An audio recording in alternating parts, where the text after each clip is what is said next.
Hello and welcome to Windows Server Summit 2025.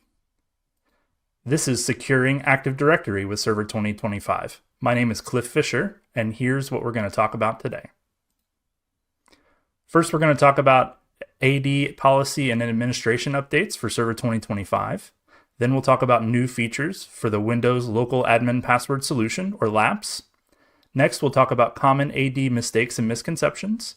Then we'll talk about deprecating NTLM and migrating service accounts to Delegated Managed Service Accounts. First, a little bit about me. My name is Cliff Fisher. I'm the Technical Program Manager for Active Directory at Microsoft.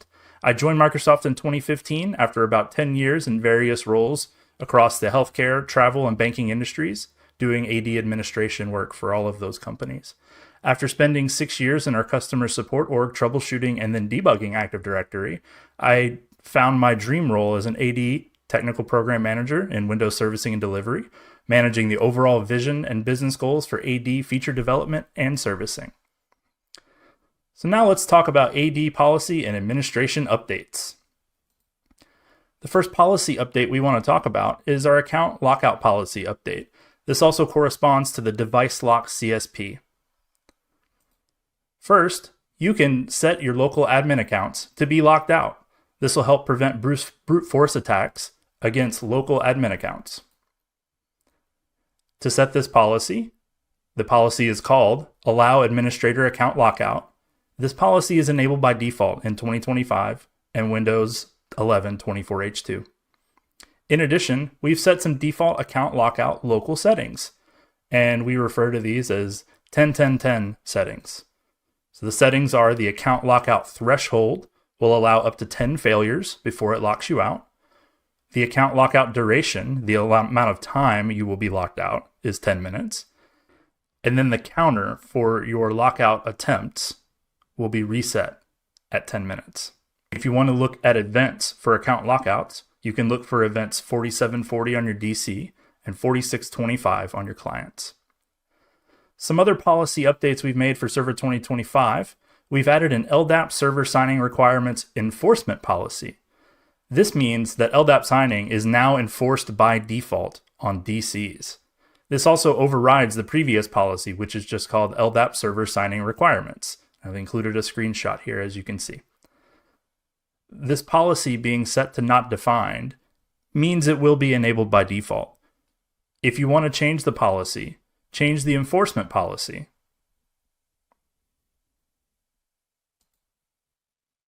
Other new defaults that we've set in Windows Server 2025.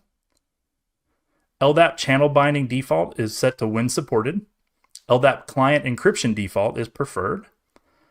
It now requires an encrypted LDAP connection to access confidential attributes on your AD accounts and objects. For more information, you can visit the KB 4520412 for more information on our changes to LDAP channel binding and LDAP signing requirements. In addition, EPA is also enabled by default for Active Directory certificate services. Next, we want to talk about some changes in AD administration for Server 2025. First of all, we want to talk about DC locator changes and NetBIOS to DNS mappings. So, as you may already know, WINS was deprecated in Server 2022. With Server 2025, we've now deprecated mail slots as well.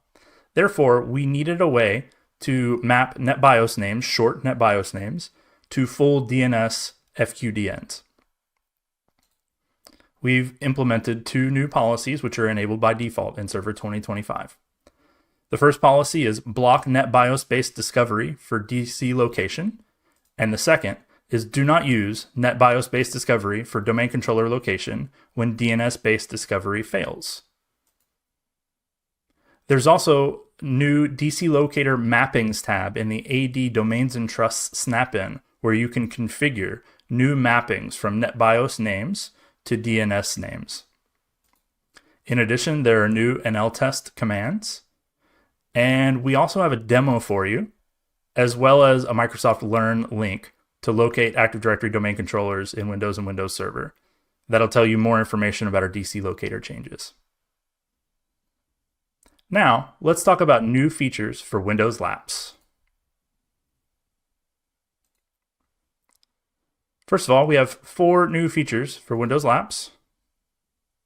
We have automatic account management, which allows you to enable, disable, rename, or randomize the name of the local admin account.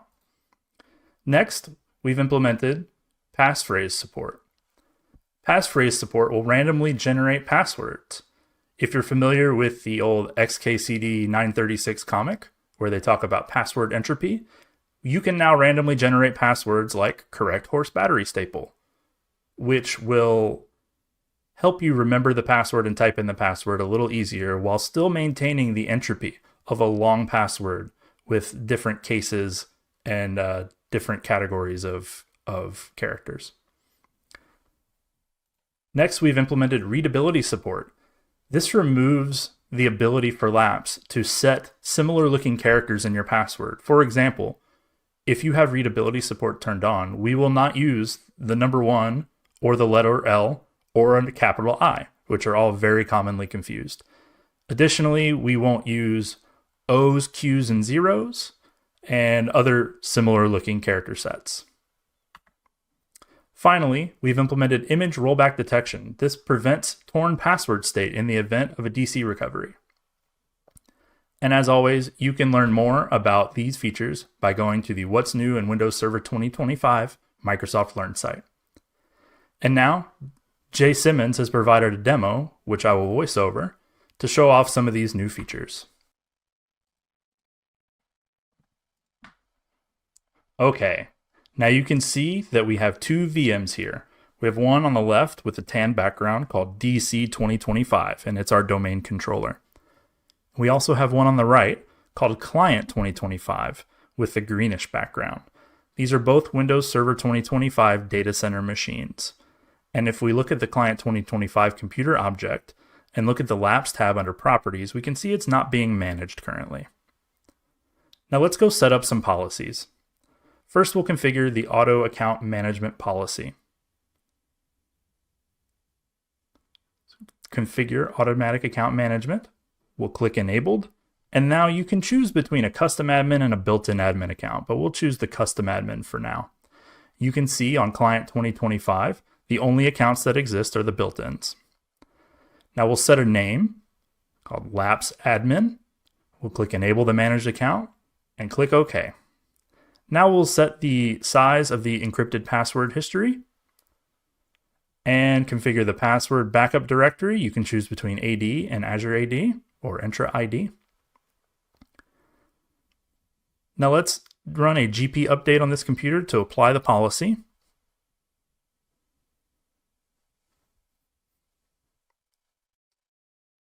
And if we refresh, now you have a Lapse admin account, and it says the account is currently being managed by your corporate administrator. Now, if we try to disable the account, you get a pop-up saying you can't do so because the account's being managed by Lapse. Now, if we try to grab this password, you can see that we have the Lapse admin account and a randomized password. And if we go to Properties, go to Lapse, click Show Password, you'll see that same password.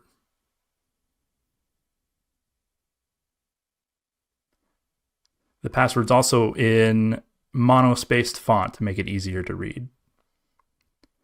Now, if we go back to Automatic Account Management and click Randomize the name of the managed account and click OK, and then go and reapply policy, and then refresh the users group, you'll now see that Lapse Admin has had a random number added to the end of it. This is to help prevent people from guessing the names of your admin accounts.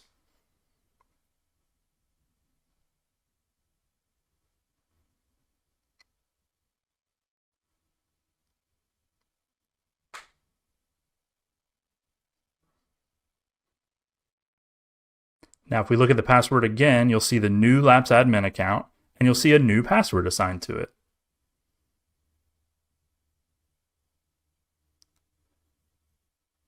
Here we can change the password settings to set passphrases. You can set long words, short words.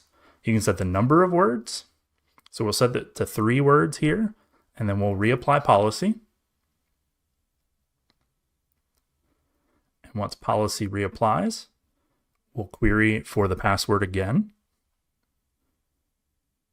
We'll reset the lapsed password first, and now we'll requery for the password.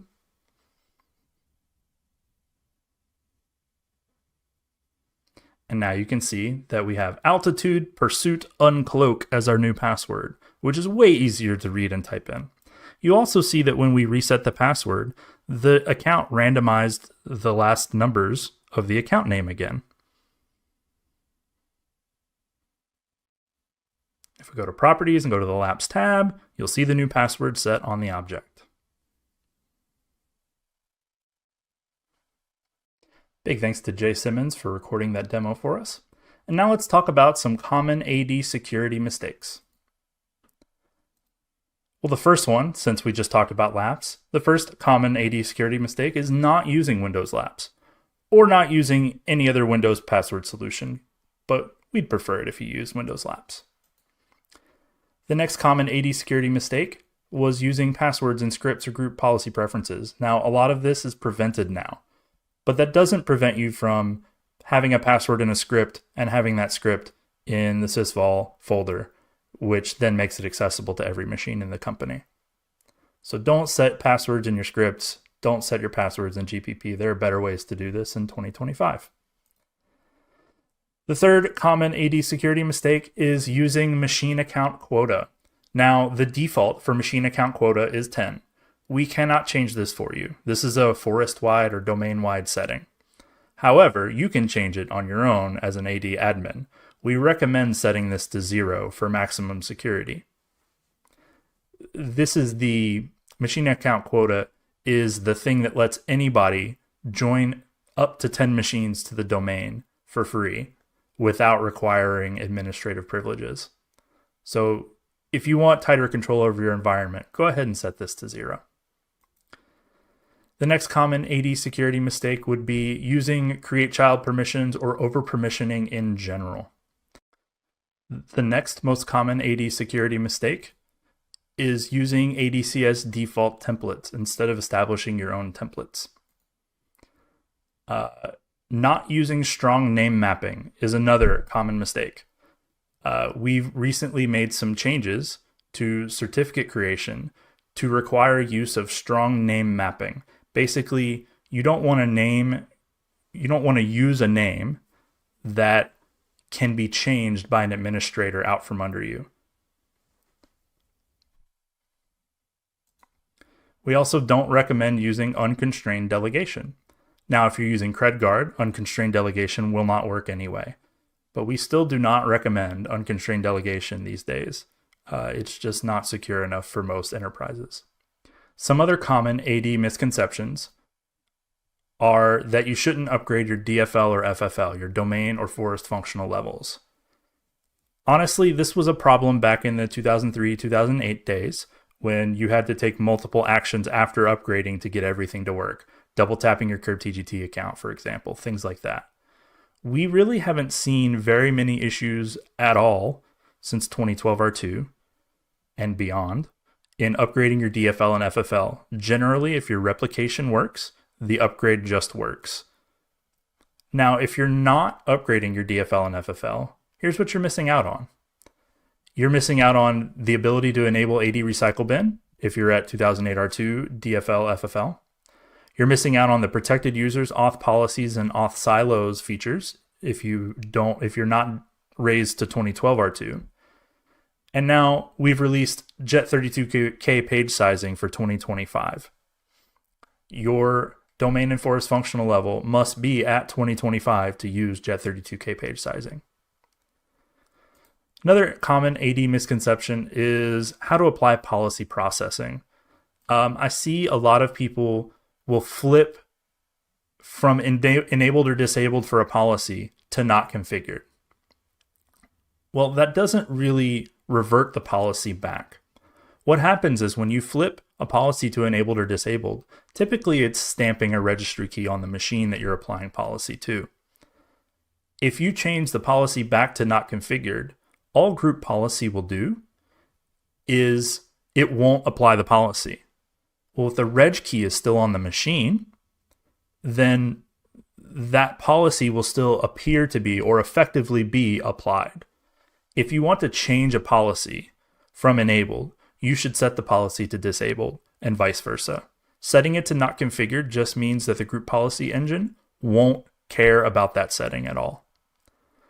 I also see a lot of issues with people trying to use loopback modes, either loopback merge or loopback replace. There are a lot of great resources on the internet for understanding loopback mode. It can be a little complex, but with some reading and understanding and a little bit of planning, you can use loopback mode to your advantage. Another thing that I'll say is I would like you to think about your usage of external trusts right now versus forest trusts. I want to plant that seed now because if you're using external trusts, you're likely using NTLM or falling back to NTLM at some point. You can sometimes get Kerberos to work over an external trust, but in a lot of cases, you will be stuck using NTLM. And we would like to know the scenarios where you're using external trusts, because as you probably already know, we are deprecating NTLM.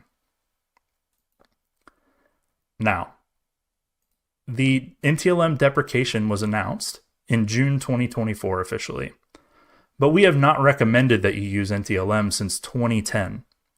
So now's the time for us to start moving on from NTLM and getting people onto Kerberos and Modern Auth.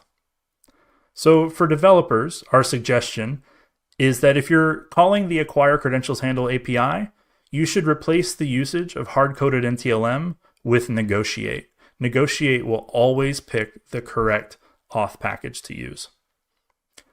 Auditing will improve in a future release, but for admins, we want you to audit your NTLM usage and disable NTLM where it's possible, especially if you're using NTLM v1. NTLM v1 will be disappearing very soon, and if you use CredGuard, you really don't have to worry about it anyway, because you can't use NTLM v1 with CredGuard. Also, another reminder, consider your usage of external trusts versus forest trusts. Also, RC4 is deprecated and will be going disabled by default very soon, so stay tuned to our ENS team for more information on that. Now, to audit NTLM, you'll want to set the following 3 policies. First, you'll want to set your network security, restrict NTLM, outgoing NTLM traffic to remote servers to audit all. Second, you'll want to set restrict NTLM, audit NTLM authentication in this domain to enable all. Third, you'll want to set restrict NTLM, audit incoming NTLM traffic to enable auditing for all accounts. And if you have more information or want more information regarding setting up auditing, you can check out NTLM Blocking and You on the Microsoft Community Hub. If you want more information about the NTLM deprecation in general, please visit aka.ms/NTLM or email ntlm@microsoft.com. Now, let's talk about migrating service accounts to DMSA. DMSA are Delegated Managed Service Accounts. The idea behind this is to seamlessly replace your unmanaged service accounts with DMSAs. The advantages of setting up DMSA are that there is easy configuration using PowerShell. You run a couple PowerShell commandlets and that's all. It supersedes the existing secure service account, all on the DC side. We'll show you a demo diagram in a minute of how all of this works. The new Delegated Managed Service Account will retain access permissions of the previous account because, again, it's superseded on the back end on the DC. So the permissions for the original account will still apply to the DMSA. Finally, you can also deploy standalone DMSAs. The benefits of DMSA are mainly encryption and security related. First, you can only use authorized machines to request service tickets using a DMSA, which is configurable by the administrator. It uses a symmetric secret for ticket encryption, which is securely stored only by the DC. Those secrets are regularly rolled and the timer can be changed when you create the account. And these are further protected by enabling CredGuard. If you have any additional questions about DMSAs, you can email dmsa@microsoft.com. Now I want to talk a little bit about service authentication using DMSA. The first step to using DMSA is to configure the DMSA. You set up the new DMSA and assign it to an old service account name. That's done by an administrator using PowerShell. Now, when that account, that old service account, attempts to authenticate for the first time, it'll attempt to get a ticket granting ticket using the old account, but that will fail. And it will return an error of account superseded back to the local security authority. LSA knows that if it gets this error back, to look and see if there's a DMSA assigned to that account. It realizes that there is, and then it uses that new account to get the ticket granting ticket for the Delegated Managed Service account. It uses the ticket granting ticket, once successfully gained, to request the TGS, and then we use the TGS to access the resource, or the service in this case.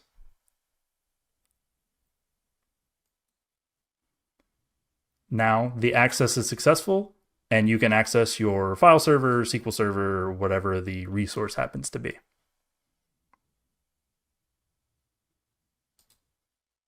I want to thank you so much for joining us for Windows Server Summit 2025. Please evaluate this event and help us improve the Windows Server Summit by providing your valuable input. Thank you so much, and have a great day.